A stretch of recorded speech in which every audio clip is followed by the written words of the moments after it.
This is the Kochevnik AK Bullpup kit. Kochevnik translating to Nomad. This kit can be applied to several standard AK derivatives, including carbine length rifles, like this AK-105 that we've converted. The kit simply slides into where the lower handguard goes, clamps onto the barrel, with the upper rail wrapping around the gas tube by way of screwing into the lower handguard.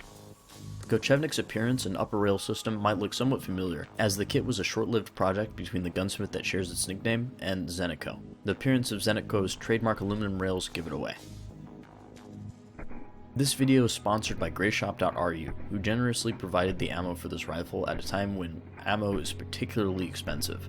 Check them out for all of your Russian gear needs. Also give Dassey a look. Dassey sells high-quality aluminum Zenitco replica parts for airsoft guns. The Kochevnik that we're using is a real example, but it is owned by Dassey, and they let me borrow it for this video. Several of these Kochevnik bullpups were trialed in combat by FSB officers, but ultimately it wasn't well received enough to catch on. This is probably because of a few things.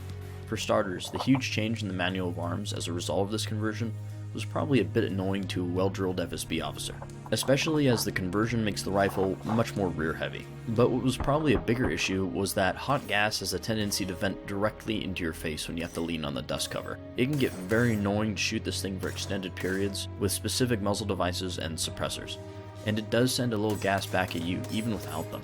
This is a very common issue of other bullpups like the Groza and the Tavor. If I had the time, I would have loved to try and find and plug the source of the gas using duct tape. Even regular AKs sometimes need a little help to stop face gassing while suppressed. There also seems to be some residual butthurt between the designer of the Kochevnik and the CEO of Zenitco. There was some kind of drama between the two if the designer's forum posts are to be believed. So the Kochevnik kit does nothing to stop the gassing issues from the conversion, and it has a bit of a learning curve as any weapon does, but there's a lot of potential here. Unlike some bullpups, the Kochevnik can be comfortably operated by left-handed shooters, and the trigger is quite crisp at 5 pounds thanks to the adjustable trigger bar. Though we might be cheating a little, because the trigger on the specific rifle is a 4-pound aftermarket ALG trigger instead of a stock AK's. Still, the trigger is definitely no factor, and the modularity of the Kochevnik allows carbine and personal defense levels of shortness on virtually any standard AK. The AKSU-74 carbine, for example, is 5 inches longer than this Kochevnik AK-105. And a full-size 74 is brought down to 74U size with this kit, while retaining all performance of a longer barrel. Before we close the book on the Kochevnik, a few minor details to clear out. The front grip has a pad to stop the shooter from burning himself on the lower handguard. There's a hinged brass deflector to shield the user's face, as well as a plastic pad on the dust cover for cheek weld. In my opinion, despite the drawbacks, the Kochevnik is the best bullpup AK out there. I feel like it's a crime that this thing wasn't popularized. There's a lot of potential here, and it's a real wasted opportunity. That's all for the Kochevnik. If you enjoyed this short video, be sure to send me a donation on coffee.com/OxideYT. I'm trying to make a ballistic test video on Russian Special Forces helmets. They're extremely expensive, so donations will be channeling into buying them. Thank you, and goodbye.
It might fill out.